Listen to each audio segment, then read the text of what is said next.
ආදරණීය ගෞරව පිරුණු හිම පළාත් තුළ සීළු රටවල් මහජනතා හැමෝම එකමුතුවෙන් සාමයෙන් ජීවත් වෙන්න කියලා ඒ වගේම අපේ රට තුළ ලෝකෙ වටේ මහජනතා හැම දිනම මාව දිහායි අවධානයෙන් ඉන්න කියලා කියා සිටිනවා මගේ හදවත.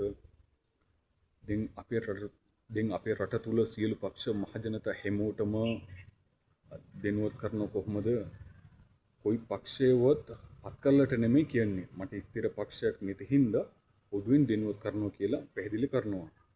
දැන් අපේ රට තුල මහා මූලකරු ඉන්නේ කොහෙද? දේශපාලනය තුල. සමහර අධිකරණ අධිපතිතුමාලා කියනවා නීතිය වෙනස් කරනවලු. හරියට ක්‍රියාත්මක කරන්නට ඉඩ දෙන්නේ නැහැ කියලා. සමහර පක්ෂ මහා නායකවරුන්ගේ වැඩපිළිවෙල හින්දා නීතිය හරියට ක්‍රියාත්මක කරන්නට ඉඩ දෙන්නේ නැහැ කියලා. සමහර පක්ෂවල ශ්‍රේෂ්ඨාධිකරණ අධිකරණ තීන්දුවලට බලයෙන් යට ගහලා අපහසු කරනව නම් කාට කියන්නද කියලා අහනවා. මම පැහැදිලි කරනවා ජනතාවට. හොඳේ. දැන් අධිකරණයට විතරක් සියල්ලෙන් තනින් විසඳුම ගන්නට අමාරු හින්දා ජනතාව හැමෝම පූර්ණ සහයෝගය දෙන්න කියලා. අධිකරණයට සහයෝගය දෙන්න කියලා. අපි හැමෝටම අත්‍යවශ්‍ය හින්දා තමයි මම පැහැදිලි කරන්නේ ජනතාවට.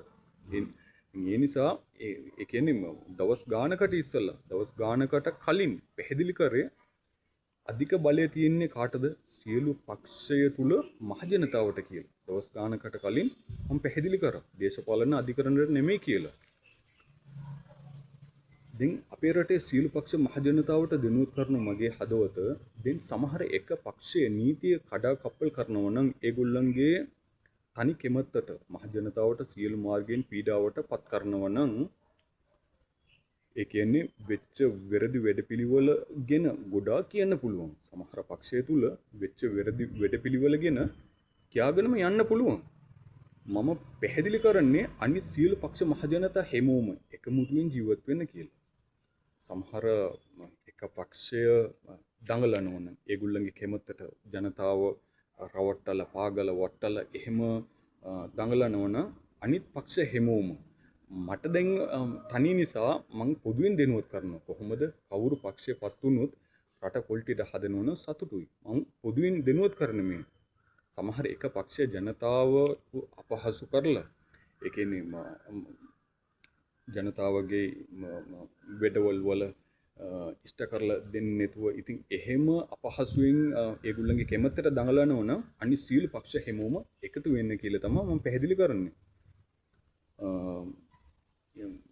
ඊට ඉස්සෙල්ලා දෙනුවත් කරා. කොහොමද? මට ස්ථිර පක්ෂයක් නැති හින්දා ඊට ඉස්සෙල්ලාම මම දෙනුවත් කරලා තියෙනවා. કોઈ පක්ෂය වුණත් කමක් නැහැ.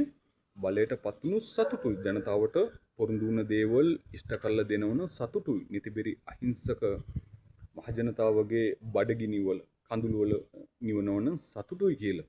දැන් සීල පක්ෂයේ දේශපාලන හැමෝම වැඩපිළිවෙල හරියට කරගෙන යන්න කියලා දෙනුවත් කරනවා. දේශපාලන හැමෝටම කියන්නේ ඕගොල්ලන්ගේ වැඩපිළිවෙල හරියට කරගෙන යන්න කියලා. හැබැයි මම සීල මාර්ගෙන් ඉතා අවධානී ඉන්න කියලා දෙනුවත් කරනවා. මම සීල මාර්ගෙන් ඉතා අවධානයෙන් ඉන්න කියලා දෙනුවත් කරනවා. કોઈ පක්ෂය වුණත් කමන්නේ මම ජනතාවගේ පැත්තෙන්. ඕගොල්ලෝ මේ කැමැත්තට ඒ කියන්නේ ඕගොල්ලන්ගේ කැමැත්තට ජනතාව පීඩාවට පත් වෙලා යන්නට මට බලාගෙන ඉන්න බැහැ. ඒ නිසා මාත් බලාගන්න කියලා වෙන ලයින් එක ඒක මගේ දෙමෝපියොත් කමක් නැහැ. මගේ ඒ කියන්නේ මම උදාහරණයට පැහැදිලි කරන්නේ. දෙමෝපියෝ මව්පියා කියලා කියමුකෝ. ජනාධිපති තත්වයට පත් වෙලා ඉන්නවා. ඉතින් ඒගොල්ලොත් මේ ජනතාවට අපහසු විදිහ ජීවත් වෙනවනම් මං ජනතාව පැත්තකින් තමයි කියලා මං දෙනුවත් කරනවා. තේරුණාද මම කියන්නේ?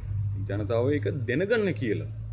දැන් අපේ රට තුල සියලු ආගම් පක්ෂ මහජනතාවගෙන් අහනවා මගේ හදවත මම පොදුවෙන් ජීවත් වෙන්නට අවස්ථාව දෙන්න කියලා. ස්ථිර පක්ෂයක් නැති හින්දා පොදුවෙන් ජීවත් වෙන්නට අවස්ථාව දෙන්න කියලා. ඒ කියන්නේ අපේ රට තුල සියලු ආගම් පක්ෂ මහජනතා හැමෝම මට අත්‍යවශ්‍ය හින්දා මට සියලු ආගම් පක්ෂ මිනිස්සුව වෙන් කරලා බලන්න බැරි හින්දා රටේ මහජනතා හැමෝම මට විතර අපේ රටේ මහජනතා හැමෝම මට විතර ෆ්‍රීඩම් එකක් දෙන්න කියලා හදවතින්ම කියා සිටිනවා. මම පොදු නිසා ඉල්ලා හිටිනවා. සමහර පක්ෂය තුල දේශපාලන ඔහුගේ සිද්ධ ඒ කියන්නේ සමහර පක්ෂය තුල දේශපාලන ඔහුගේ සිද්ධ වෙන වැරදි දේවල් හොයලා බලන්නට මට අවස්ථාව ලබා දෙන්න කියලා ඉල්ලා හිටිනවා. ඕගොල්ලොත් එක්කම ආදරේ මම සීළු පක්ෂ මහජනතා හැමෝත් එක්කම ආදරයි. දේශපාලන පැත්තකින් ඒ කියන්නේ සිද්ධ වෙන වැරදි දේවල් හොයලා බලන්නට අවස්ථාව ලබා දෙන්න කියලා ඉල්ලා හිටිනවා. දැන් අපේ රටේ මහජනතා හැමෝම හදවතින්ම හිතන්න කියලා මගේ හදවත අපේ රට තුල සියලු ආගම් පක්ෂ මහජනතා හැමෝම මට අත්‍යවශ්‍ය හින්දා මට ස්ථිර ආගමක් නැති වෙලා ගිහින් ස්ථිර පක්ෂයකුත් නැති වෙලා ගිහින් තේරුණාද? ඉතින් මේකනේ හේතුව. ඒ කියන්නේ මහජනතා හැමෝම අත්‍යවශ්‍ය හින්දානේ මට මෙහෙම වෙලා තියෙන්නේ. ඒ පොඩි කාලේ ඉඳන්ම ඒක මගේ හැටිය දැනගන්න කියලා. කිසියම් හෝ ලොකු වරදවල් නැතුව මං ජීවිතේ ගෙනියගෙන ඉස්සරහට අරන් එවිල්ල ඉන්නේ කියලා දෙනුවත් කරනවා. මාව තාදරින් බලාගන්න කියලා කියා සිටිනවා. කොහොමද මාව බලාගන්නේ ක්‍රමය? ඒකේ මම පැහැදිලි කරේ ඡන්දයෙන් පත් කරන්න කියලා. ඒකේ මම පැහැදිලි කරේ දවස් ගානකට ඉස්සෙල්ලා ඡන්දයෙන් පත් කරන්න කියලා. අද වෙනකන් කිසියම් හෝ ලොකු වරදවල් නැතුව පරිස්සමින් ජීවිතය අරන් එවිල්ල තියෙන ඉස්සරහට දුක් අමාරු වේදනා විඳගෙන ජීවිතය ජීවත් වුණ හින්දා මහජනතා ඒ කියන්නේ ජීවත් වුණ හින්දා මහජනතාවගෙන් ඉතා ඉක්මනින් විසඳුම ඉල්ලනවා. මහජනතාවගේ විතරක් නෙමෙයි උදව්ව ඉල්ලුවේ. ගොඩාක් රටවල් සීළු ආයතන සංගම් සමාගම් වලට ආදරය පෙන්නපු හින්දා මම උදව්ව ඉල්ලුවා කියලා. ඒගොල්ලොත් මට සියලු මාර්ගයෙන් උදව්වල වෙන් කරලා තියෙනවා කියලා දෙනුවත් කරනවා. සියලු රටවල ඉඳන්ම උදව්වල වෙන් කරලා තියෙනවා කියලා. අනික සියලු ආරක්ෂක අංශයට හදවතින්ම ගරු කරනවා. ඕගොල්ලන්ගේ භාරයට මාව අරගෙන තනියෙන් මාව පරීක්ෂා කරන්නට ඒ කියන්නේ ඕගොල්ලන්ගේ භාරයට මාව අරගෙන නවතිලා මාව පරීක්ෂා කරන්නට අවශ්‍ය නැහැ කියලා. ඒ කාලේ ආසාවක් තිබ්බා ඕගොල්ලන්ගේ භාරයට ඇවිල්ලා විසඳුම ගන්නට. සමහර රටවල ඉඳන් මට එකතු වෙච්ච මුදල් වල විඳින්නට ක්‍රමයගෙන විසඳුම දෙන්න ගන්නට තමයි කැමති වුණේ කියලා. ඒ කියන්නේ වරදවල කරලා විසඳුම ගන්නට නෙමෙයි. එකතු වෙච්ච මුදල් වල කොහොමද අර ක්‍රමයගෙන ඒ කියන්නේ ඒ රට තුල ජනතාවත් එක්ක එකමුතුවෙන් වියදම් කරගෙන සතුටින් ජීවත් වෙමුද එහෙම නැත්නම් ඉතින් ඒ ගැන විසඳුම බලාගෙන තමයි ඕගොල්ලන්ගේ බාරයට ඇවිල්ලා විසඳුම ගන්න උත්සාහය කරේ කියලා. දැන් ඕගොල්ලොත් මහජනතාවත් එක්ක වෙන්න කියලා පැහැදිලි කරනවා. කට උත්තරට ඕනනම් සීළු ආරක්ෂක අංශයට ඕගොල්ලන්ගේ බාරයට ඇවිල්ලා කට උතර මගින් ගන්න කියලා. ඒවට එන්න සූදානම්. ඒකත් අවශ්‍ය නැහැ කියලා. අර කට උතරත් අවශ්‍ය නැහැ. වරද්ද මුකුත් කරලා නැති හින්දා නමුත් ගරුත්වයට එන්න කියලා දෙනුවත් කරනවා. ගරුත්වයට. ඉතින් මහජනතාවටත් එක්ක කියන්නේ මට ජීවත් වෙන්නට ක්‍රමය ගැන දන්නේ නැහැ කියලා කවුරුත් කියාගෙන ඉන්න එපා කියලා. තේරුණාද? මෙච්චර කාලෙින්ම බඩගිනි වලින් ජීවිතය ගෙනියගෙන යනවා. විසඳුම දෙන්නේ නැති හේතුව මට දුක හින්දා මං කතා කරන්නේ. මාස ගානක් වසර ගණනාව මං හිතන්නේ දෙමෝපියෝ ඉතින් පොඩි ගානක් දීලා යනවා. හාල් කිලෝ එකයි මේ ලුණුත් එක්ක දැන් මට තනියම නැගිටින්න අමාරු හින්දා මං අන්තිම තත්වයකින් දැන් කතා කරන්නේ කොහොමද? දැන් ලෝකෙ වටේ මහජනතා හැමෝම ඕගොල්ලන්ගේ දෙමෝපියෝට හරියට ඉපදුනා නම් ලෝකෙ වටේ මහජනතා හැමෝම මට